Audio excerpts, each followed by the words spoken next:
Hello बच्चों, सभी बच्चे ध्यान दें।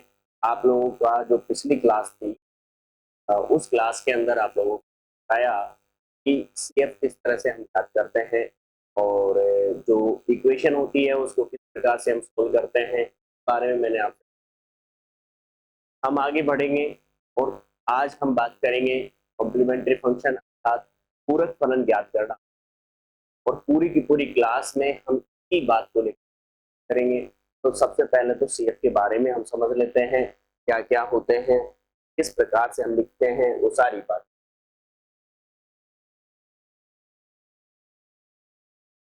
देखिए, एक सेकेंड। देखिए, यहाँ पर हम हेडिंग करना चाहेंगे सीएफ ज्ञात कर, इसी को लेकर के हम आगे बढ़ेंगे और इसकी कंसेप्ट पर हम बात करेंगे। देखो, आप लोग विशेष रूप से ध्यान दे लें, सीएफ यदि हम सीख गए तो हम आगे याद कर पाएंगे। हर सवाल में, पूरी यूनिट के सवाल में सीएफ आपको याद करना, हर हाल में याद करना। देखिए, सबसे पहले हम बात करते हैं सीएफ के लिए। जैसे आपने केस फर्स्ट लिया मैंने, यदि एम के मूल, एम के मूल क्या मिलते हैं, सभी भिन्न भिन्न प्राप्त होते हैं।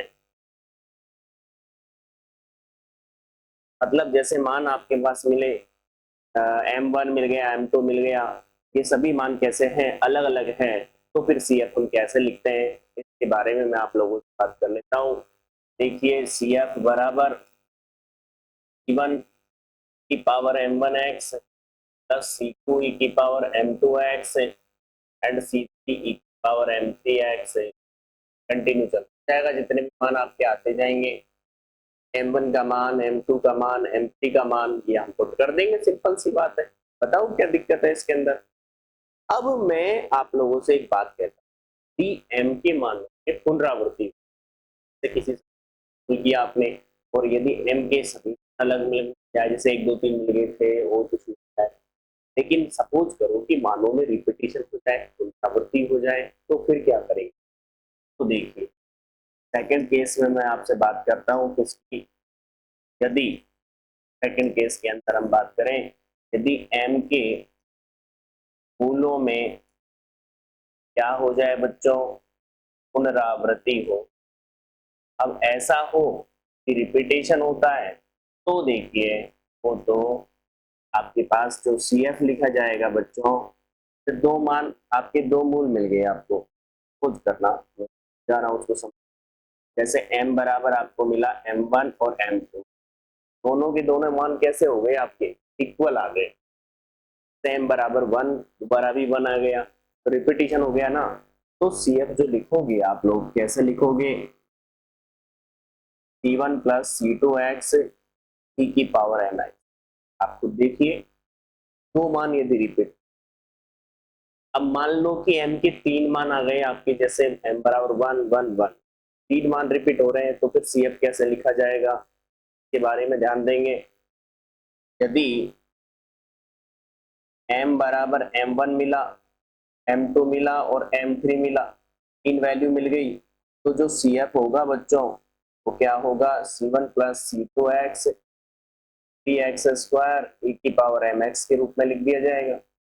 बताइए, क्लियर है बिल्कुल। तो यदि यही चीज r बार रिपीट हो जाए, यदि r बार पुनरावृत्ति हो, r बार पुनरावृत्ति हो, तो उसका हम जनरल फॉर्म सकते हैं कैसे। देखो, CF क्या होगा उसके लिए, 1 plus C2x plus C3x square plus dot dot plus CRx की पावर r माइनस 1 की पावर mx। देख सकते हो आप लोग, क्यों, क्योंकि देखो यहाँ C1 आया x की पावर 0, यहाँ C2 आया तो यहाँ x की पावर 1, इसका मतलब r माइनस 1 पावर आ रही है इसकी, आ रही कि नहीं आ रही r माइनस 1। तो क्या हो गया आपके पास, यदि r बार रिपीट होगा तो x की पावर r माइनस 1 तक चलेगा। बोलो भाई, दो बात हो गई कंप्लीट। तीसरी क्या है कि यदि मान लो m का जो मूल है वो कॉम्प्लेक्स रूप से मिल जाए, तभी तो हो सकता है। एम का जो मान है कैसा मिल जाए आपको, अल्फा प्लस माइनस आयोटा के बी के रूप में मिल जाए। ये कब मिलेगा, ये तब मिलेगा जब एम के मूल कैसे होंगे। Case number third, case third क्या कहता है बच्चों, यदि एम के मूल, यदि एम के मूल कैसे हो आपके अधिकल्पित फॉर्म में, एम बराबर alpha plus minus iota beta के रूप। अब ये बार आप देखो द्विघात समीकरण बन गई, आपने सोल्व किया, कॉम्प्लेक्स रूप में आ गया, तो फिर कैसे सी एफ होता है उसका, एफ बराबर होता है e की power alpha x c1 cos beta x plus c2 sin theta x. आपको इसके फॉर्मूले के लिए दो चीजों की आवश्यकता पड़ेगी, एक तो अल्फा की पड़ेगी और एक बीटा की पड़ेगी। अल्फा भी आपके सामने और बीटा भी आपके सामने, जब क्वेश्चन आप करोगे तो अल्फा हो जाएगा। क्लियर है। अब इसी की सेकंड फॉर्म भी है, रूप में भी कई बार लिखा होता है c1 की power alpha x cos beta x plus के, फॉर्म में भी आंसर दे सकता है वो। भाई दोनों ही फॉर्म आपकी सही है, कोई भी फॉर्म में आप ले सकते हो। तो यदि एग्जामिनर इस फॉर्म में लिखता है तब क्या ना, दोनों चीजें आपको पता होनी। तो पहले तो देख लीजिए, के बाद हम बात करेंगे, इस पेज को रहने देंगे कि आप लोगों को जब भी सीएफ लिखेंगे तो आपको ये पेज सामने होगा तो आपको पता रहेगा कि भाई क्या लिख रहे हैं। ठीक है, आप देख लीजिए कि m के मान अलग अलग मिलते हैं तो ये होगा, m के मानों में पुनरावृत्ति होती है तो इस तरह से लिखा जाएगा, और यदि कॉम्प्लेक्स रूप में मिलता है तो तीन चीजें हो सकती है इक्वेशन में, आपको पता है, या तो आपको अलग अलग मान मिल जाए, या मानों में पुनरावृत्ति हो जाए, या फिर कॉम्प्लेक्स रूप में आपको वैल्यू मिल जाए। इसके अलावा तो कोई ज्यादा बड़ी पॉसिबिलिटी अगर नहीं आती। ठीक है भाई, इसके बाद देखिए बच्चों, हम एक क्वेश्चन लेते हैं आप लोगों के लिए, और उस क्वेश्चन में सीएफ याद करना सीखते हैं। ठीक है, तो देखिए बच्चों, क्वेश्चन लिया, आपकी एक्सरसाइज मैंने स्टार्ट की है थर्ड ए, भाई नंबर फर्स्ट आपके पास है D two Y upon D X square plus का टू डी बाबा डी एक्स, फिर प्लस का 5y बराबर 0। देख सकते हैं पर ये क्वेश्चन, अब इस क्वेश्चन को हम सोल्व, ठीक है। देखिए बच्चों, यहाँ क्या पुट करते हो आप, डी बाई डी एक्स को क्या सेट करते हो, कैपिटल डी, डी की पावर 1 होती है ये। अब जैसे दो बार डेरिवेटिव होता है तो 2 आ जाएगी, 3 आ जाएगी, जो भी है। कैसे लिखा जाएगा, डी टू प्लस के 2d प्लस के 5 वाई बार इक्वल टू 0। सही है, क्वेश्चन देख सकते हो आप लोग, इसमें कोई क्वेश्चन हो तो आपको। ठीक है भाई, अब आगे बढ़ते हैं। ये जो फंक्शन है आपका, ये पूरा का पूरा जो फंक्शन है F of D Y equal to क्या है, 0, और सी एफ लिखा जाएगा। पुराना प्रोसेस है बिल्कुल, एफ ऑफ डी वाई बराबर क्या कर दिया जाएगा 0, के बाद लिखा जाएगा ऑक्सिलरी इक्वेशन, डी के स्थान पर एम रख करके 0 के बराबर रखिए।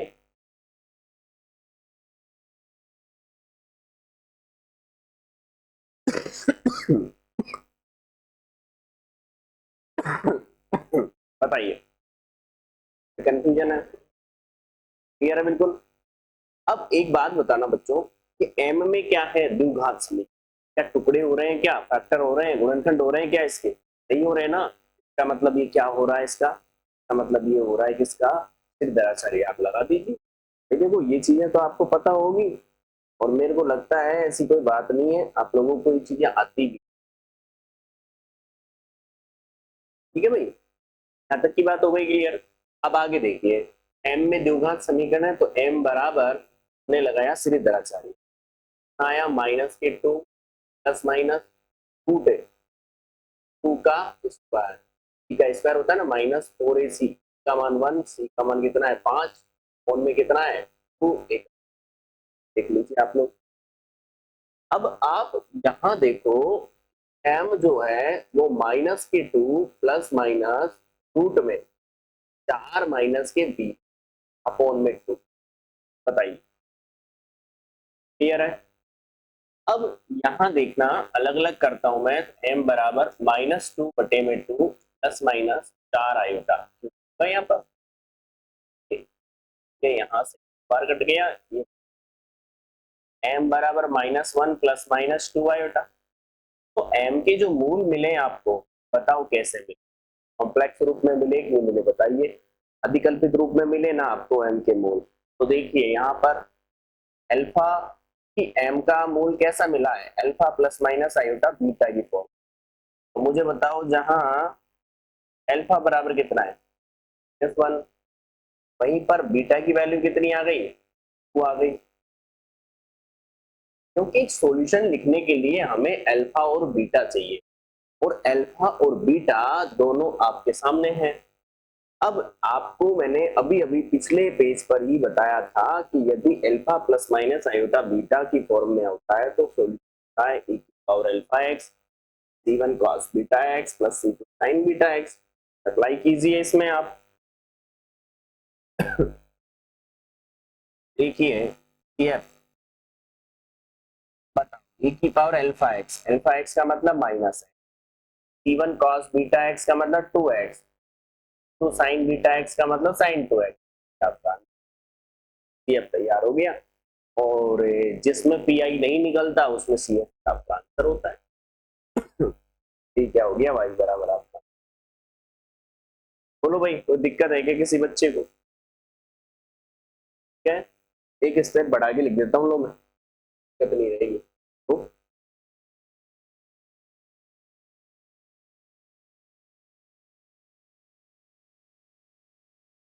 देखिए क्वेश्चन क्या हो गया? वाई बराबर की power minus x 1 cos 2x plus sign 2x। ये आपके पास आंसर क्या हो गया? बता दीजिए। क्लियर है बिल्कुल? ये आपका जो आंसर है वो। इस क्वेश्चन में आप देख लीजिए, पूरे क्वेश्चन के अंदर जो मैंने बातें बताई वो आपको कोई डाउट कर रही है तो मेरे से। सबसे पहले आप एफ ऑफ डी वाई का रूट याद करोगे, उसके बाद एफ के लिए लिखोगे, फिर ऑक्सिलरी इक्वेशन लिखोगे, एम का जैसा मान मिलेगा वैसा। ये पुल लिखने का जो तरीका है वो मैंने आपको बताया, उसी के अकॉर्डिंग पहले इसको देख लें, समझ लें, फिर आगे बढ़ेंगे।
भाई नेक्स्ट की ओर बढ़े।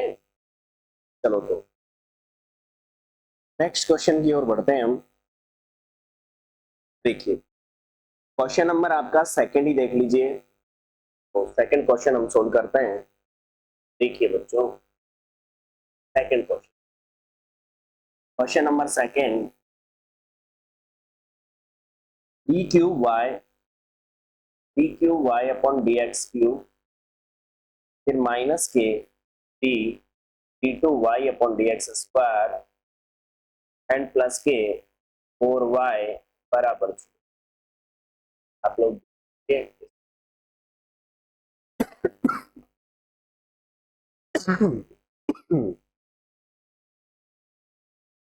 देखिए, चले अपन इस क्वेश्चन पर। सुनो, सबसे पहले क्या करोगे, कोई आप पुट करोगे जो करते आए हो।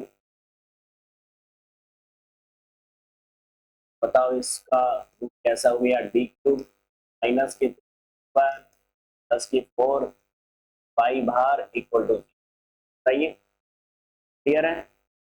अब आप खुद देखिए ये फॉर्म कैसी बनी, आपको वाई बराबर, अब क्या चाहिए आपको, कोई लाइन चेंज नहीं करनी बच्चों, बिल्कुल भी चेंज नहीं करनी है, ध्यान रखें। ऑक्सिलरी इक्वेशन बताइए, ऑक्सिलरी इक्वेशन आपको दिख गई। इसके बाद देखिए आप लोग ऑक्सिलरी इक्वेशन लिखोगे तो क्या लिखोगे, एम क्यूब माइनस के 3m² प्लस के 4 बराबर 0, दिख रहा है आपको। अब आप इस इक्वेशन को सोल्व करोगे, इक्वेशन को क्या करोगे, सोल्व करोगे। तो देखो आप लोग, पर हम बात कर लेते हैं इक्वेशन। ये देखिए,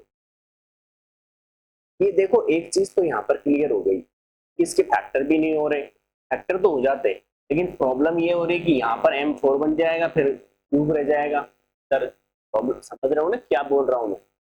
तो यहाँ पर फैक्टर नहीं हो रहे, फैक्टर भी नहीं हो रहे, साथ में त्रिघात का कोई फॉर्मूला नहीं है आपके पास। तो फिर ऑप्शन ये होता है कि जब किसी समीकरण का सॉल्यूशन वैल्यू को उसमें पुट करें और पुट करने के बाद में वो उस समीकरण को पुष्ट कर जाए, तो वो उसका क्या हो जाता है, एक सॉल्यूशन हो जाता है, एक मूल। यही बात होती है ना। तो देखो यहाँ पर पुट किया मैंने x बराबर -1, देखिए -1 का क्यूब -3 -1 का होल स्क्वायर प्लस के, देखिए ये -1 आएगा, ये प्लस माइनस के 3 हो गया सेटिस्फाई है। इसका मतलब क्या हुआ, इसका मतलब ये हुआ कि x+1 का क्या हो गया, एक का एक क्या है बच्चों, फैक्टर तैयार हो गया इसका का, x माइनस मतलब x+1 इसका फैक्टर तैयार हो गया। अब एक गुणनखंड तैयार हो गया तो पुरानी बात याद करो, आप इसका डिवाइड करोगे, x+1 का डिवाइड करोगे किसमें, m क्यूब, x थोड़ी क्या लिख दिया मैंने, x नहीं है अपने पास, m है ना, m बराबर -1, फिर तो गड़बड़ कर दी ना। तो दिया मैंने m बराबर -1 रखने पर -1 -3 +4 आ रहा है, सही हो गया। देखिए m+1 का एक क्या है भाई, +1 क्या हो गया इसका एक कंस्टेंट, क्लियर है बात के बड़े। तो सुनिए आगे चल, अब m+1 का हम क्या करेंगे, डिवाइड करेंगे, किसमें करेंगे, m क्यूब माइनस के 3m² एंड प्लस के क्या 4 में डिवाइड करेंगे, ठीक है भाई। चले ये ध्यान से और समझिए थोड़ा सा,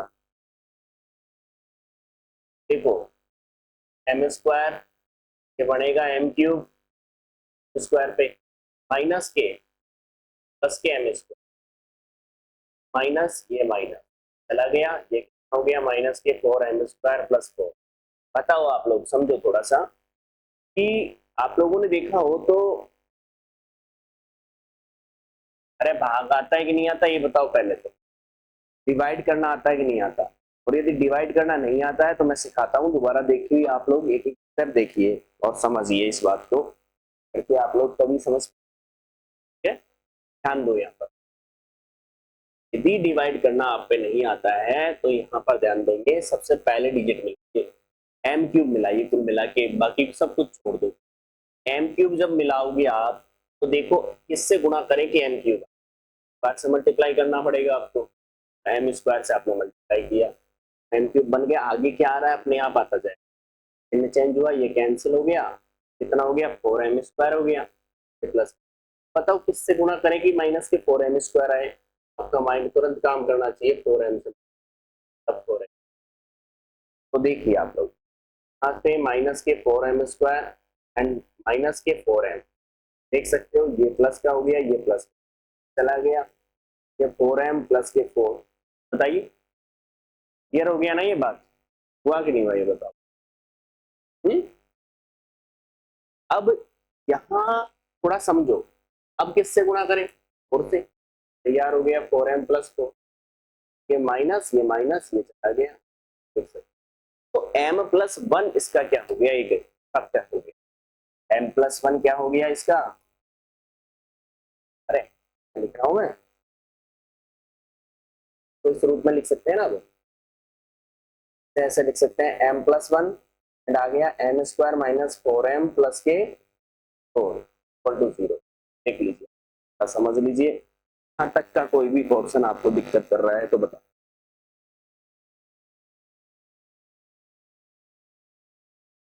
बताइए क्लियर है यहाँ तक, okay? अब आप सुनिए यहाँ पर और समझिए जो मैं बोलना चाह रहा हूँ।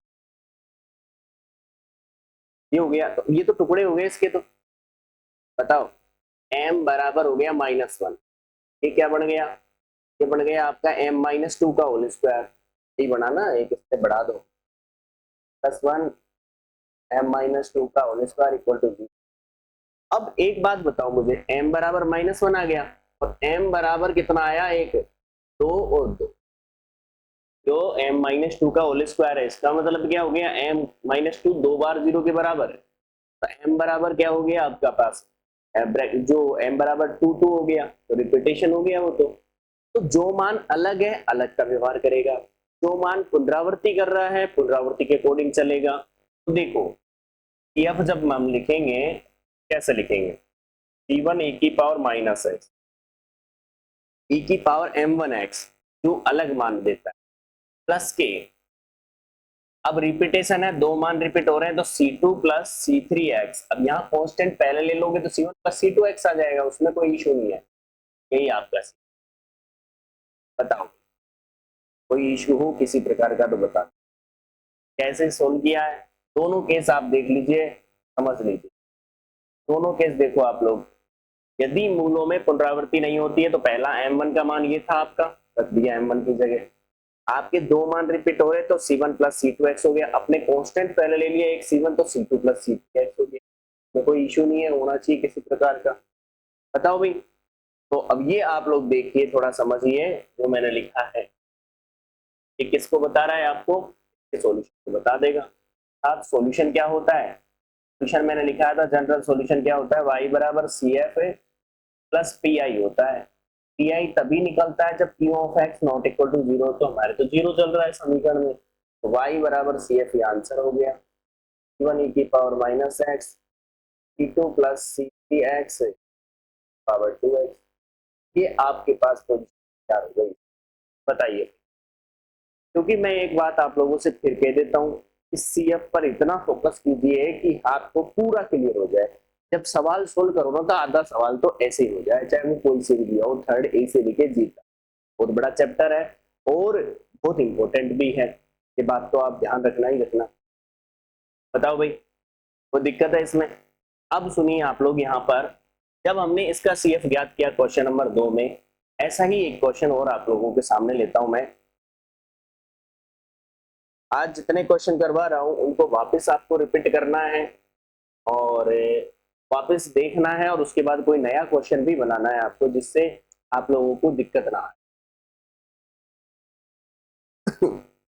देखो क्वेश्चन नंबर 3 की बात करता हूं मैं, तो तीसरा सवाल जो है आपका वो देख लीजिए, D Q Y upon D X cube minus के 13 D Y by D X and plus के 12 वाई बराबर 0, ये आपका सवाल है। बताओ बच्चों, कोई पुरानी स्कीम इसमें, अरे भैया क्या दिक्कत है बताओ। देखो मैं आपको फिर बता देता हूँ कि आप लोग सोचो कि हम एक दिन पढ़ करके पार पड़ जाएगी, तो ऐसा तो पढ़ना तो पड़ेगा, ठीक है। आप यहाँ पर ध्यान देंगे, देखिए हम पुट कर रहे हैं यहाँ पर डी बाई डी एक्स से क्या माना गया, कैपिटल डी, ये क्या बन गया डी क्यूब माइनस के 13 डी प्लस के 12 एंड वाई इक्वल टू 3। बताओ यहाँ तक कोई प्रॉब्लम किसी को, अब सुनिए, इसे क्या लिखेंगे हम, ये होगा आपका एफ ऑफ डी वाई बराबर 0।